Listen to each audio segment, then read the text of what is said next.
The Pætheon presents What Came Out, The Origins of the Fastbrækers, written and read by the author Andrew Stewart Bergerson. Based on real events. Sanchx tells the story of the Crusader outpost differently. I call the tale Sanchx and the Fairy Globe. It began, in the dreary gongs of night, with a poem. Those who prepare my evening meal below carelessly hit the kettle as they go, with tongs or shovel, and ringing round and round out of this hovel, it makes an eastern temple by the sound. Thin rays of moonlight peeked through the single basement window, its iron mesh too tightly crossed to allow escape for hobbling or beast. The white of the ferret's paws and neck, animated by his poetic voice, floated in the dark like a spectral puppet. Sanchx could make out the glint of the cockade.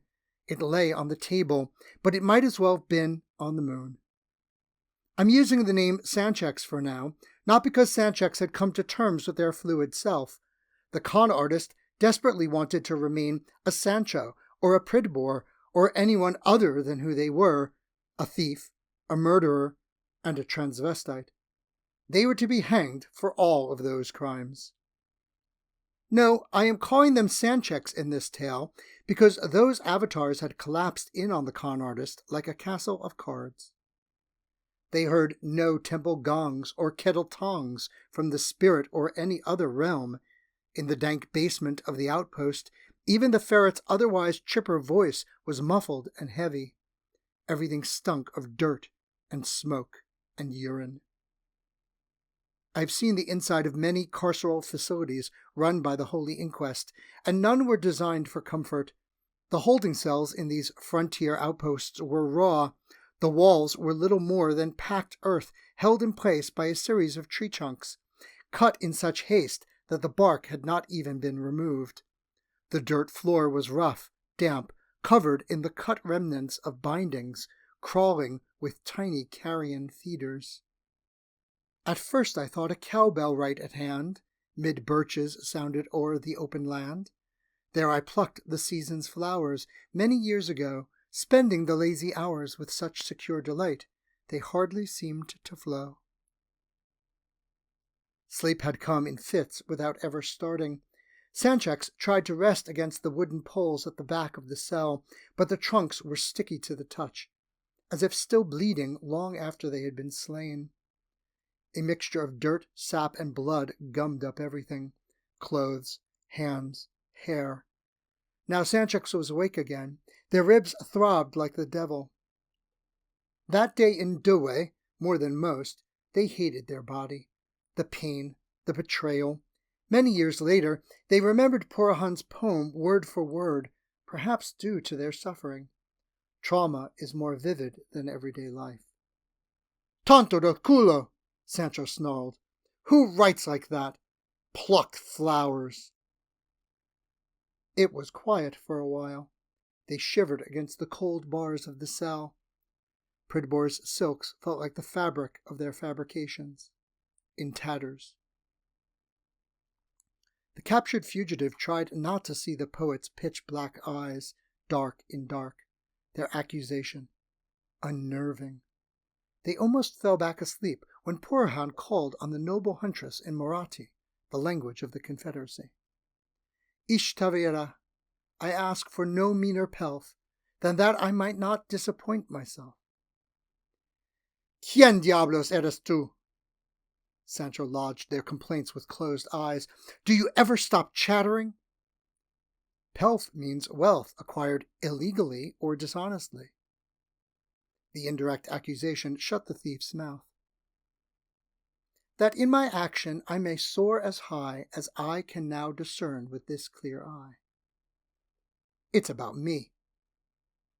I thought you liked poetry, Pridbor. Sanchx groaned and rolled away from the ferret. And next in value, which thy kindness lends, that I might not disappoint my friends, howe'er they think or hope that it may be, they may not dream how thou hast distinguished me. Sanchx had nothing left. Fine, I'll say it. The game's over anyway. Don't stop playing on my account, Pætheon replied. You wanted us to get caught. You kept me talking. You were never my prisoner. Even now, you're free. Sanchx turned toward the voice as much as they could without moving their ribs and pressed their forehead between the two posts of the cold iron. Free? Do I look free to you? If only you would stop placing obstacles in your way. The captured fugitive grabbed the bars with their hands and fought against their cage with all their remaining strength, but it only caused dust to fall down from the wooden ceiling above. Sanchx dropped back down, ribs aching, even more miserable than before. The dim outlines of a furry face in a cage were almost visible. Pætheon's black eyes sparkled as they turned past the thief towards the moonlight, a trace of starlight in impenetrable darkness. That my weak hand may equal my firm faith, and my life practice what my tongue saith. Do you even care that we're caught here like rabbits in a snare? It was the thief's poor attempt at lyricism. Sanchx saw that Pætheon rested in his cage on his haunches. It had a narrow weave of bars on all 6 sides to prevent the caged beast from digging his way out. Are you even listening to me? Sanchx hated being ignored. Pætheon kept peering out the iron bars of the small high window. A cloud slipped in front of the moon, casting the cellar deeper into darkness. That my low conduct may not show, nor my relenting lines, that I thy purpose did not know, or overrated thy designs. Basta! I'll confess. What? Pætheon replied. No truth to that? It was the traditional response when someone finishes a prayer. To convey your agreement, your participation in the communion with the gods, along with the speaker, like saying, so it is, or you spoke authentically, or even, that's what I would have said, or just to be polite. You'll get no truth from me, Sanchx insisted. You owe me no explanation, Pætheon replied. Who then? The gods? Sanchx laughed at the little joke. Not from where I stand. You mean me, that I owe myself an explanation. You owe it to no one else. As if in response to the absence of the moon, an owl hooted somewhere in the night. Who? The question came from beyond the bars of the cages, the dark of the cellar, the walls of Dog's Tail, this last outpost of civilization, like the voice of the wilder land, like a spirit from the boughs. Who? All right, I lied. But which time? You lie so often. Yesterday, at the quiet pond. To whom? You, obviously. Not only. You never let up, do you? Not on myself. It took an effort for Sanchx, like undressing in public. They held their arms tightly against their wounded ribs. Fine, I lied to myself too. Not also, foremost. And what about now? I'm not lying now. About lying, I mean. So, who's Pritbor? Pætheon spoke to his fellow inmate, but attended the absent moon. It's like talking to a statue. Not me. A con artist, then. Sancho. My real name's Sancho. If you say so. God's honest. Pætheon finally turned towards the young hobbling. Sanchx could barely make out his outline in the gloom. You'll understand my skepticism. Pætheon's cage was freestanding. Their cells were separated by a foot, 2 sets of bars, and a mountain of lies. Sanchx wrapped their arms tighter around their shredded tunic. They still felt Bootmouth's rude grasp on her bare flesh. Felt cold, exposed. All right already, the thief conceded. Yes, I was running a con. I thought you had some... Well, it doesn't really matter now what I thought, does it? Is that regret? For getting caught? Now that was honest. The ferret moved in the darkness. A white paw stuck out through the bars. The hobbling looked at it for a moment. Then Sanchx stretched out one hand to meet it, while the other hand tried to contain what she hid in her ripped tunic. They shook. "Nice to meet you, Sancho. You're quite the rogue." A wry smile crossed both their lips. "I guess I'm taking your advice. You know, live simply, my own path, all that garbage you were spouting yesterday." Sanchx rolled their eyes in the dark. "You're in jail. It fits the job description for a con artist." "Only if I'm bad at it." Their ripped tunic was revealing more than it covered. Pretending to be Sancho, Sanchx struggled to tuck their secrets back under their arms. The cloud began to move on. Moonlight slowly crept back into the basement. "Curious." "Not really. Eventually the odds catch up." "No, I wonder what it could possibly mean for a con artist to live authentically." Pætheon chewed on the conundrum like bread for the poor. "Tell me, must you always lie? To be a good con artist, I mean."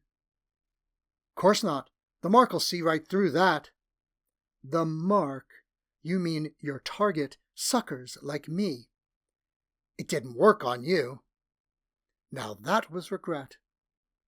"Truth to that." "But how much truth can you reveal?" "As much as possible. The parts they want to hear. Then they trust you. That's when the con is really a thing of beauty. When they give up the goods willingly." "The goods? Is that why you came to the Quiet Pond? Were you hunting treasure?" "I was on the run from those dorks. But once I got there, I thought my luck had finally changed. And you would get all the baubles you thought you wanted." It sounded silly when Pætheon said it. Baubles, shiny things. Sanchx adored them. But they would trade all the jewels in the world to get their hands back on their crystal egg. The village of Cockaigne, their perfect world, it lay on the table just 2 lengths from their cell. It might as well have been 1,000 leagues away. They were quiet together for a while. "I decided to live deliberately, Sancho. That's why I go to the Quiet Pond. I don't want to discover, when death comes for me, that I'd never truly lived." Sanchx laughed darkly. "You won't wait long. You're a talking beast, and I'm a murderer." "So, that too," Pætheon replied without judgment. Sanchx recalled what it had been like, for too short a time, to have had a parent to teach them things, to show me what to do and not to do. Live as you. But which me? A pirate? A prostitute? An identity thief? Pætheon accepted these admissions with silence. A parent who actually cared if I lived or died. A parent hanged by the Holy Inquest in the Port of Hardness. Doesn't matter now. All of me'll be swinging from a tree before long. A century or an hour, irrelevant. We want to live deep, you and I, suck out the marrow of life. A pirate, you say? Then we shall cut a broad swath, shave it close. It doesn't get much closer than a noose. Bring it on. Then there's nothing more to distract us from living. Us. Sanchx liked the texture of that word. Now we can finally drive life to the corner and reduce it to its lowest terms.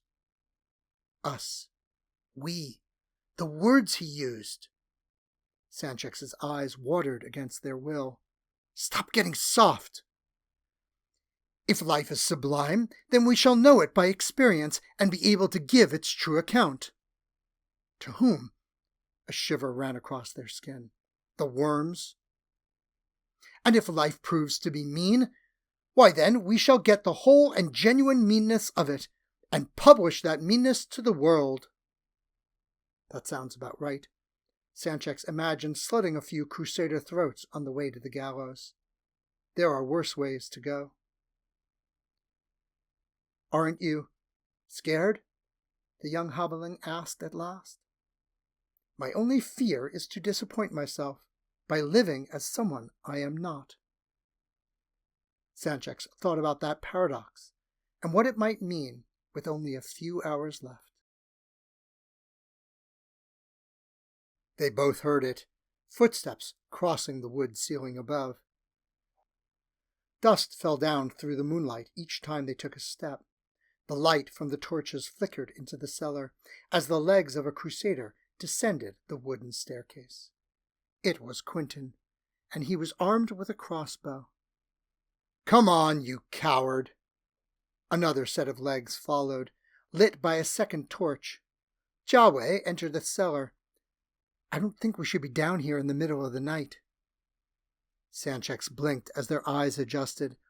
Quentin placed the torch in a bracer that was located on the floor next to the wooden desk, so it did not catch the ceiling on fire. Then he turned towards Purahan's cage. "The night's the best time to hunt wild animals." The ferret's fur rolled up to standing. As Quentin approached the cage, Purahan retreated to the back of it. The ferret's body arched to make himself look bigger. His tail stood upright, full of bristles.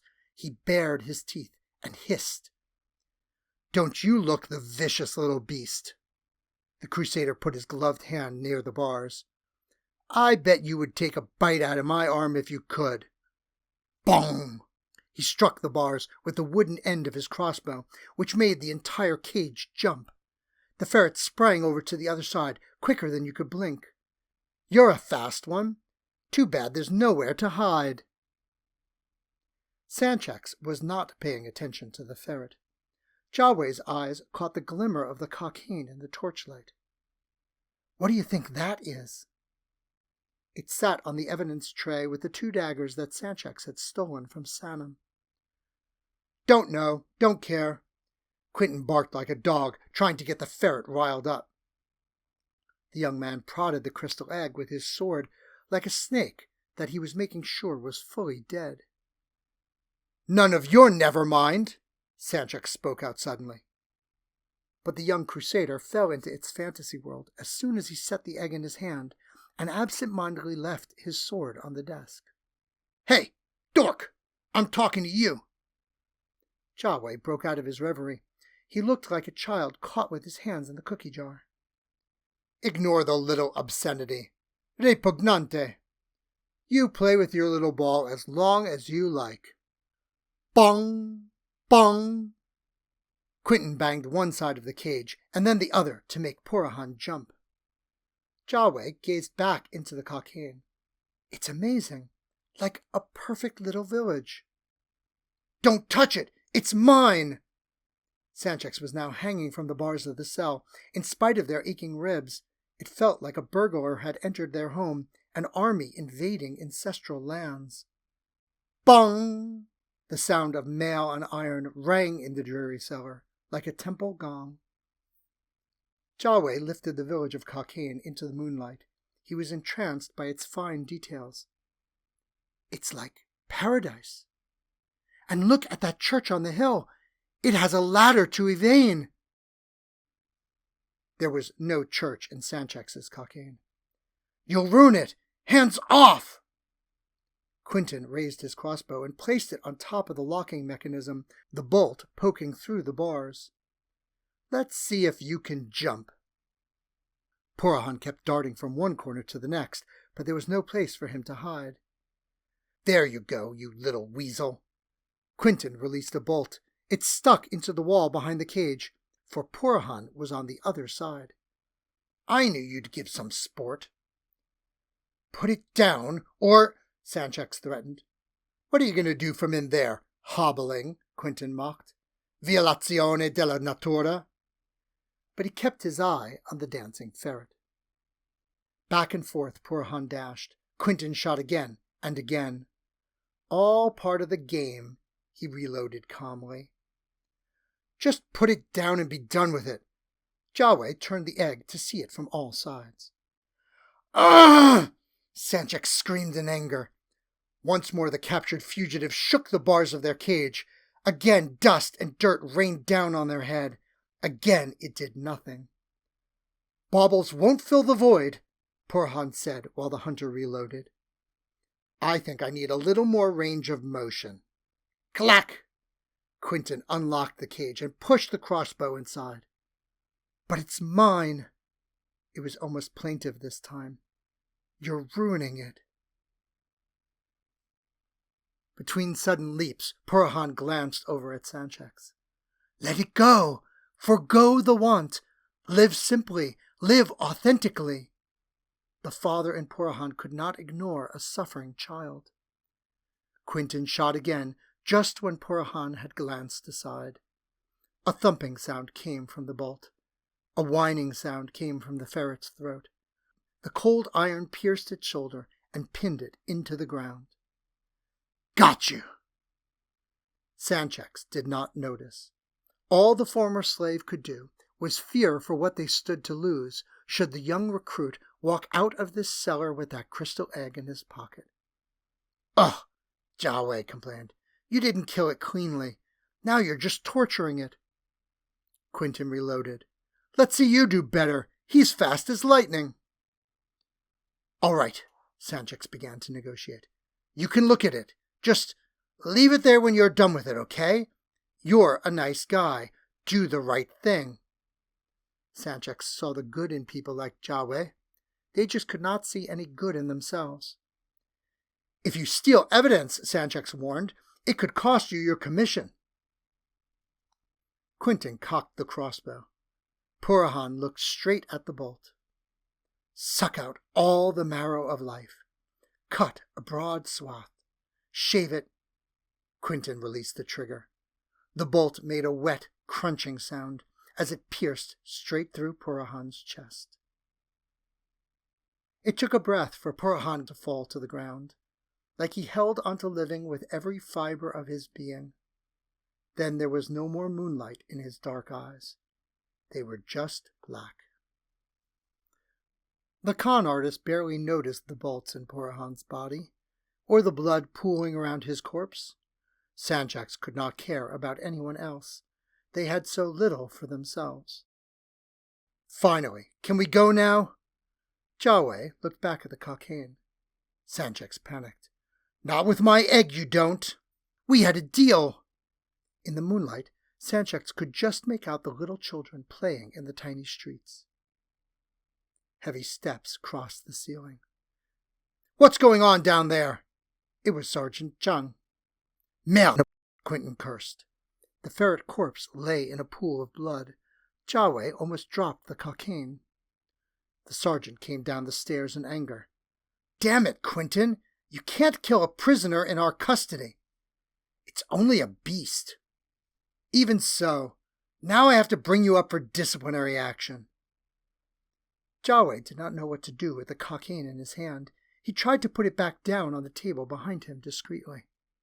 Sanchx gave the guilty-looking recruit a knowing glance. "I saw the whole thing," the con artist offered with a straight face. The ferret almost escaped. Officer Quentin was only trying to stop him. "Isn't that right, Officer Jiawei?" "Come on, take the deal. You know I've got the goods on you both." "Just how it happened," Quentin nodded, hoping to get quick agreement on the lie. "That's it," Sanchx coaxed silently from inside the cell. "Let it go." Jiawei slipped his hand off the egg. "Your only witness is a murderer?" the sergeant asked. "He just betrayed his last friend in these mortal fields." Sancho recalculated. "He was my mark, that's all." "Your mark?" "I was trying to steal the ferret's treasure. I swear by all the gods." Sanchx was convincing, because it was, in fact, the truth. Jiawei took a casual step away from the table. "Perfect. Now keep your distance." "Why are you suddenly so interested in helping us?" Zhang challenged. Again, Sanchx told the truth. "To save myself from the noose. I did kill Sanem, but only 'cause she woke up. I'm no assassin. She caught me with her daggers." Told you, Quentin said. I told you, Jiawei countered. I had to protect myself. It's a wilder land out there. That's manslaughter, not murder, Jiawei insisted. This prisoner needs a trial, Quentin smiled cynically, as if to say, it's a deal.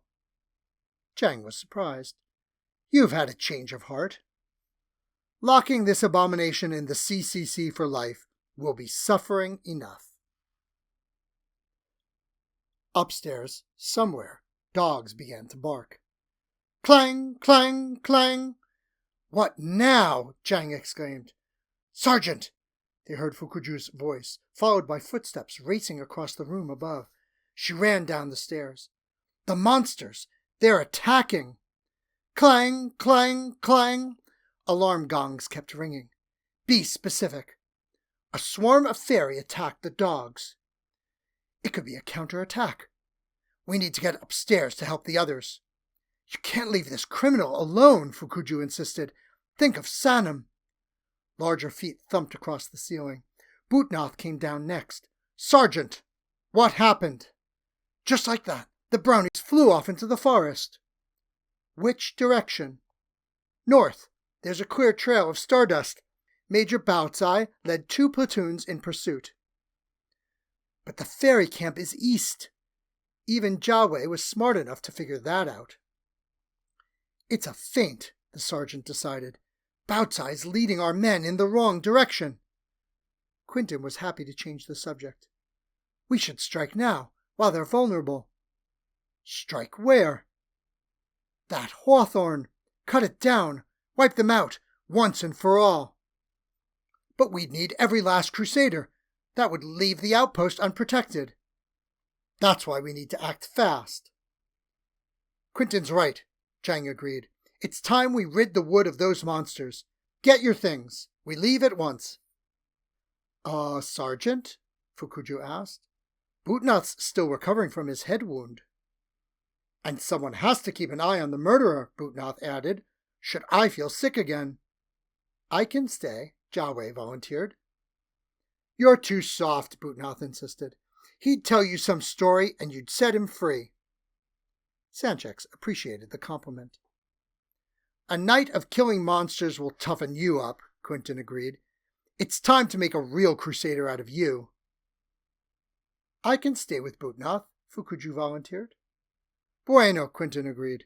Leave the hard work to the men. We need to get a message to Baotsai, the sergeant ordered. Jiawei, I want you to run as fast as you can to the major. She's following a false trail. They should meet up with us at the Hawthorn. Quentin, he continued, you're with me. Tell everyone to bring axes as well as wands. Quick now. Jiawei was so happy to be leaving the cellar that he forgot not only the cockade, but his sword as well. Sanchx sighed with relief. Their luck, apparently, had turned. Don't worry, Sergeant, Fukuchu reassured him. We'll keep a close eye on the prisoner. It has a silver tongue, the sergeant warned. Don't trust anything it says. Then he, too, ran out of the building. Sanchx smiled, but only for a moment. Once the outpost grew quiet, in the darkness before dawn, the Diabolus approached the cell. Fukuju placed her hand on his right horn and gently began to stroke it. Sanchx saw. Their luck had indeed turned, but the wrong way. Soon the other Crusaders would all be gone, and this brutal man was in no hurry. So Sanchx slipped their hand into the hem of their trousers. A small wooden object rolled out their trouser leg. It was a big risk. I have no choice. Sanchx put up a fight. A count of 15 was a long time to wait. Jiawei raised their hopes for a moment. Bootnoth! Fukuju! He yelled from upstairs. Are you still here? I forgot my... But then, thump! Sanchx heard Jiawei's body slink to the floor. Fukuju kept stroking. Ignore him. He'll go away. All 3 of Bootnoth's horns filled with blood. I know just the thing for this travesty of nature. Suffice it to say that no one was more shocked than Sancho when Bastian appeared abruptly in the middle of his tale. To this con artist, the young elder was the very thing he claimed to be, a flame dancer, a fey hero, sent by the gods of chance on Star's Day, sent to save a prisoner from the abuses of the law. Sancho could hardly believe his good fortune. I'm calling him Sancho now, because that's how Bastian treated him, as a man. No questions asked. But before Sancho could make sense of it, Bastian had freed him from his bindings and healed his wounds. Counting down against time, they made their escape. Sancho relished seeing the Crusader outpost explode from the relative safety of the vast wood. So you can imagine how surprised Sancho was, a few heavy breaths later, when Bastian ran off just as suddenly, disappearing into the wood without so much as a see ya. Something absurd in Sancho pushed him to try to keep up with the elder, running at full tilt through the forest. There's no way, he realized. Still, Sancho saw the brands that the Crusaders had burned into the trees on their way back to the Færi glade. He decided that a hero like Bastian must be heading in that direction. I almost laughed out loud when I heard Sancho describe Bastian as a hero, but I had to agree. What came out of Dog's tail was not the same as what went in. From the moment Bastian saved Sancho from Butnath and Fukuju, they were blood brothers. Often in the years to come, Bastian fell back into his old ways, but Sancho never once stopped believing in him. This was their first fast break from prison, and they made it together. Standing there, alone, in the vast wood, with the outpost burning behind him, Sancho calculated his next steps carefully. He had every reason to run away. From the inquest, out of the wilder land, a con artist could live well in a town like Detention.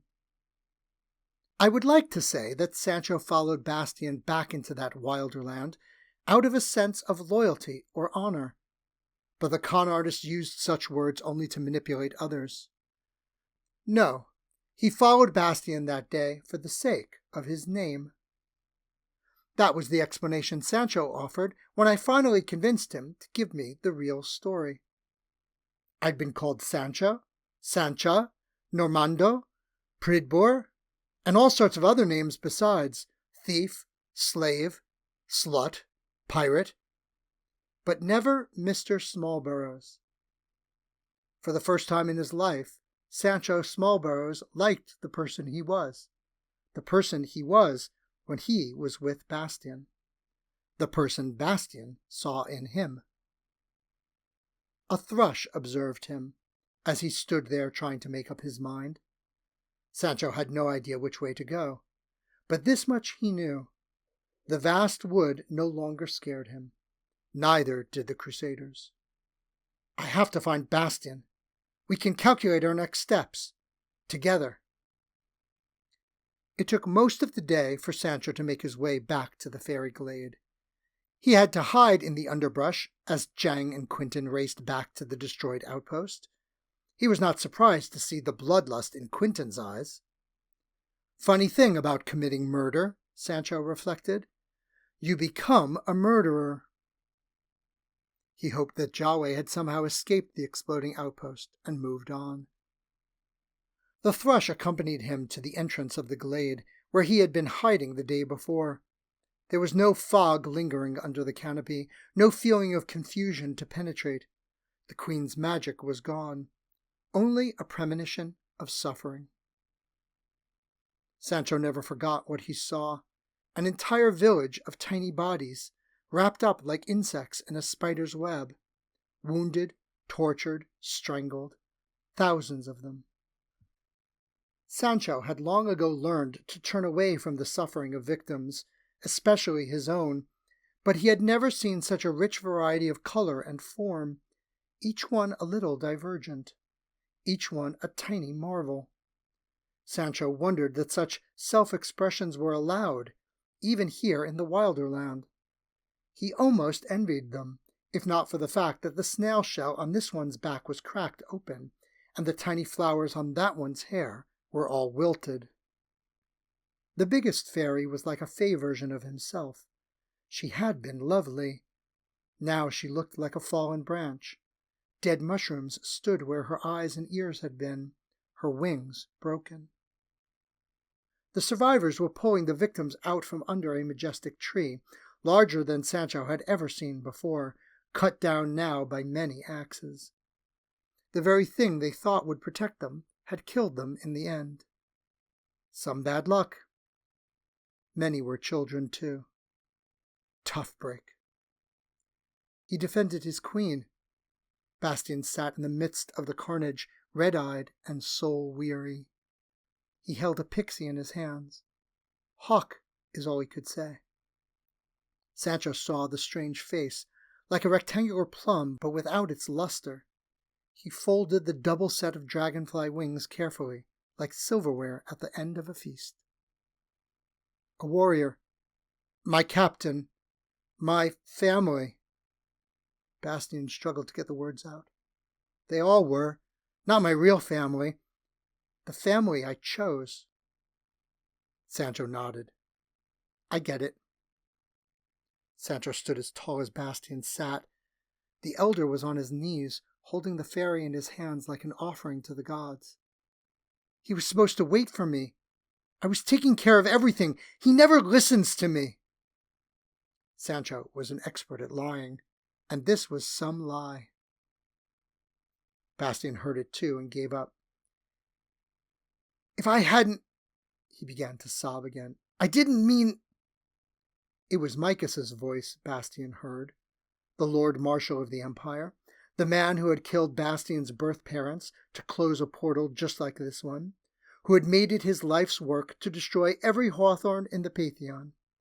His father. Someday you're joking. Stop! Sanchx put a hand on Bastien's shoulder. Whatever you're remembering, forget it. I don't think I can. Some things you can't fix. Hawkrider left me behind. Sanchx knew that feeling all too well. You know, my mother had this saying, don't mourn the dead, take care of the living. Bastien laughed through his tears. Your mother said that?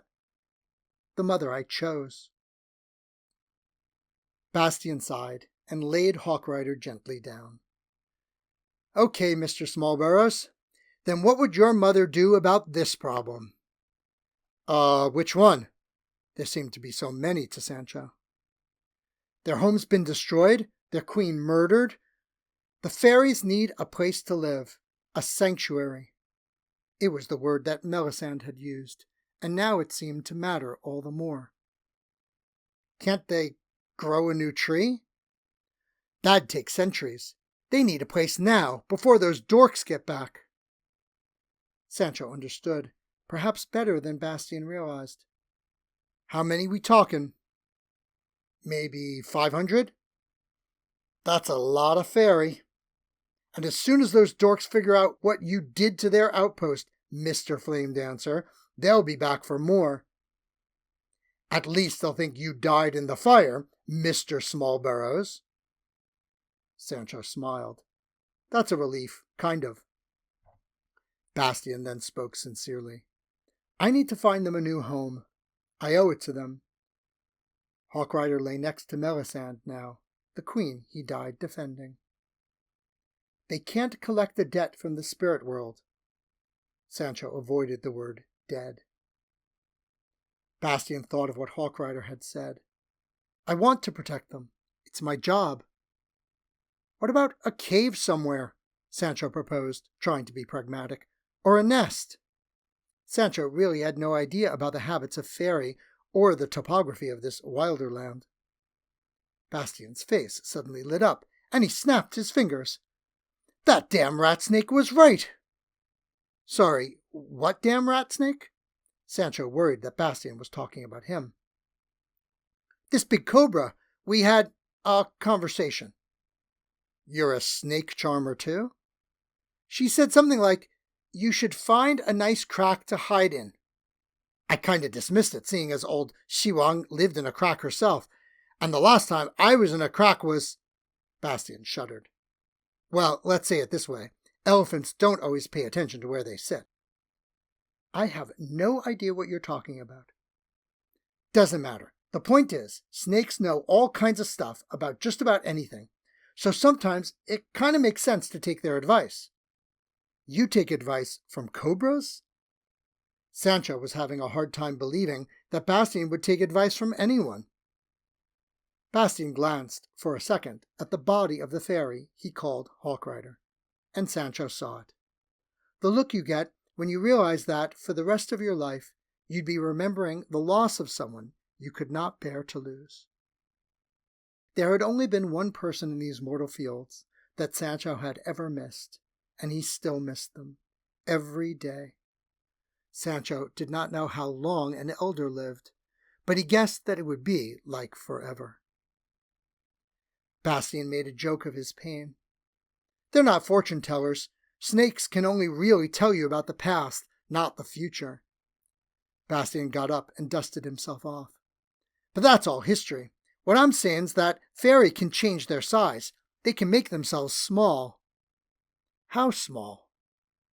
Bastian got busy looking around the forest floor. Tiny, like midges.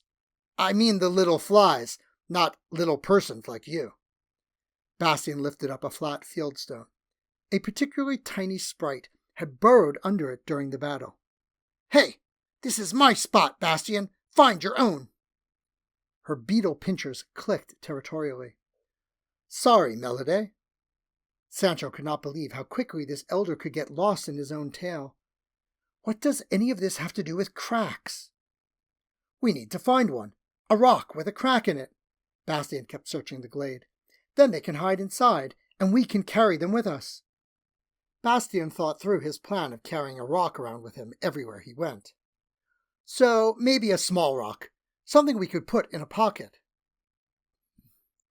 Sancho was not sure why he said it.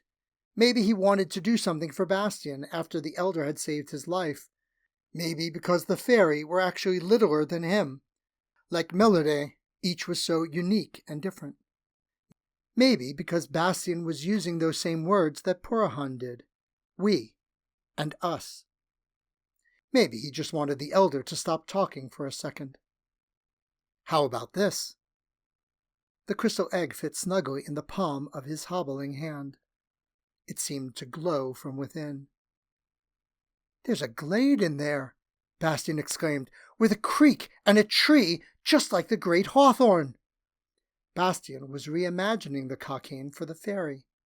Normally, Sancho would have gotten angry with him for ruining the one spot in the Pætheon that was just his.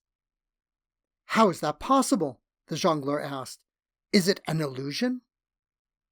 My mother always said, magic is a lie we tell ourselves that we need to be true. Your mother was quite the philosopher. Quite the liar. She told me this egg was a safe place for people who were different. Well, now we'll make it true. She made it up, the con artist insisted.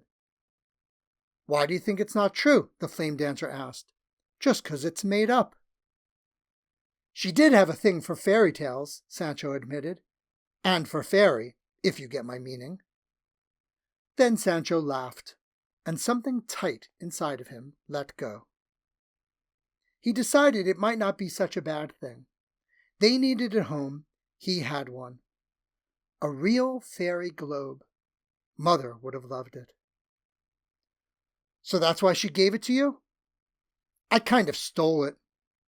Bastian laughed. Even better. How so? The thief asked. If you steal for someone who really needs it, Bastian proposed, then you're not a thief. You're a hero. Sancho thought for a moment about telling the tale that way, and the ease with which this jongleur twisted stories to his own advantage. It wasn't all true, but it was truthful. Come one, come all, Bastian called the surviving Færi to gather around him.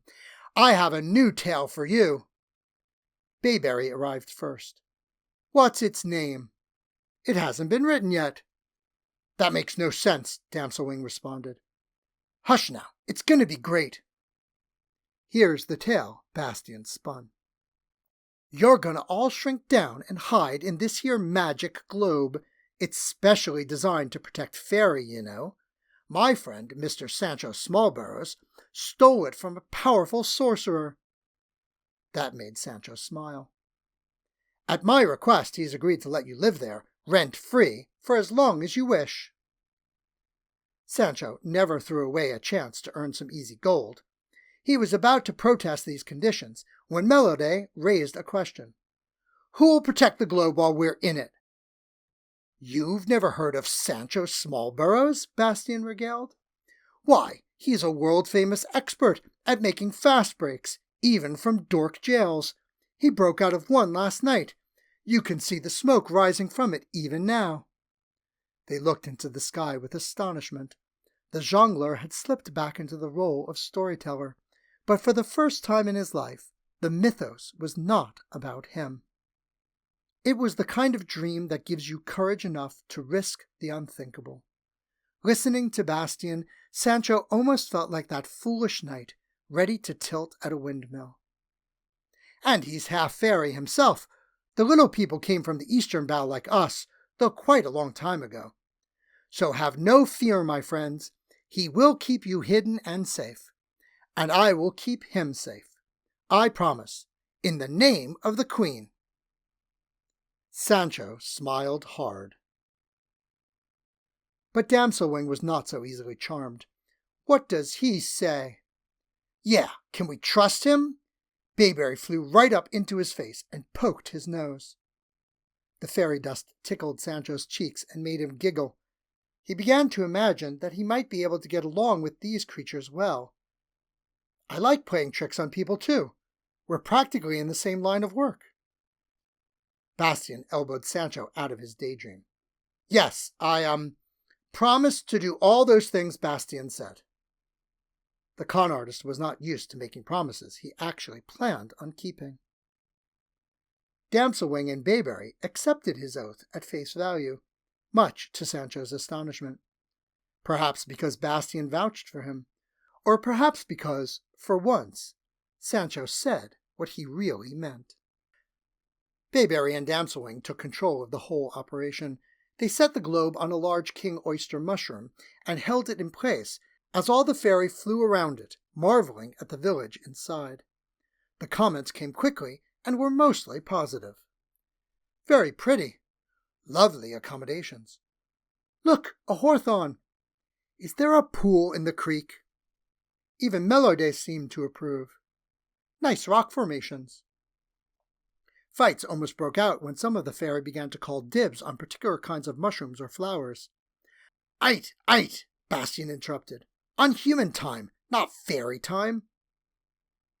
Sancho could hardly believe it. In the blink of an eye, hundreds of these tiny creatures shrunk down smaller than no-see-ums and cascaded into the crystal globe like a waterfall of microscopic fireflies. Sancho snatched the cockade back from the two pilots. He needed to hold it again, make sure they had not heard it. But it looked fine. Inside the globe, the fairy glade was caught up in a magical snowstorm. Fairy snowflakes swirled around the hawthorn, and flowers cascaded gently from the tree onto the forest floor. Easy there. Bastian placed his hand on Sancho's. Don't shake him to death. Sancho stared in disbelief. It's better than ever. Now you two. Bastian pointed at Bayberry and Damselwing. In you go. Bastian tried to flick them towards the cockade. Damselwing dodged. You're going to have to be quicker than that. And you're going to have to start training some new pilots. We need recruits to the fairy force, captains. Who left you in charge? Bayberry pointed one of her roots at Bastian. Hawk Rider, that's who. Bayberry scowled. We'll have words. Later. Damselwing grabbed little Melody by the hand and inspected Sancho one last time for good measure. We're watching you. Me too, Melody chirped in. They all shrunk into tiny specks of light and flew into the globe. Sancho watched with fascination as the captains began arranging the fairy folk in their new home. The perfect hideout. Bastian put his hand on Sancho's shoulder. For real, though. Thanks. Sancho immediately felt foolish and terrified. He worried about a million things. What if they come out of the egg while it's in my pants? What if I drop the egg? What if I break it? Sancho had never taken care of a mouse, no less a town of hundreds of tiny pixie and sprites. What have I gotten myself into?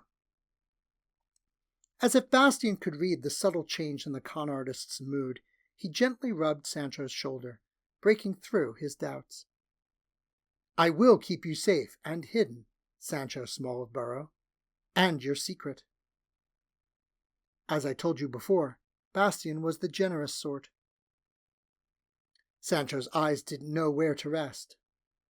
We should get out of here, before the dorks come back. The town of Decision has lots of markets, Bastian suggested. And rich merchants, Sancho agreed, all thanks to the Northern Initiative. I bet they'd pay gold for a good show. Wealth is such a burden, Bastian commiserated. Truth to that, Sancho laughed. They really do need to live more simply.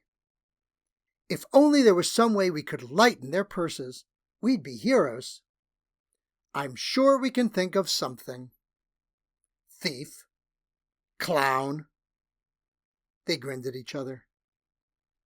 But first, how about we relieve some settlers of some fast break? I'm starved.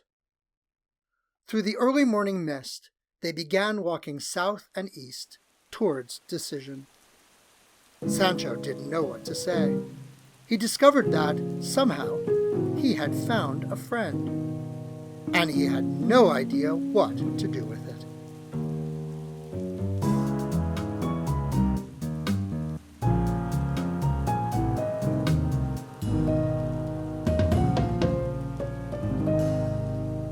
Thank you for listening to this podcast. Look for the next episode, Hugo and the Morning Inspection, and the novel Detention, Book 1 of the Tales of the Fastbrækers. You can visit thepætheon.com for free maps, glossaries, and more, or shop at ko-fi.com/thepætheon for access to Discord, hard copies, role-playing adventures, and more. Music created by Gerbob for the Pætheon LLC. The Pætheon and the Tales of the Fastbrækers are registered trademarks of the Pætheon LLC. No parts of this story or audio recording may be reproduced or transmitted on any medium for any reason without permission of the Pætheon LLC. Sanchx and the Færi Globe, What Came Out, July 2025, copyright 2025, the Pætheon LLC, all rights reserved.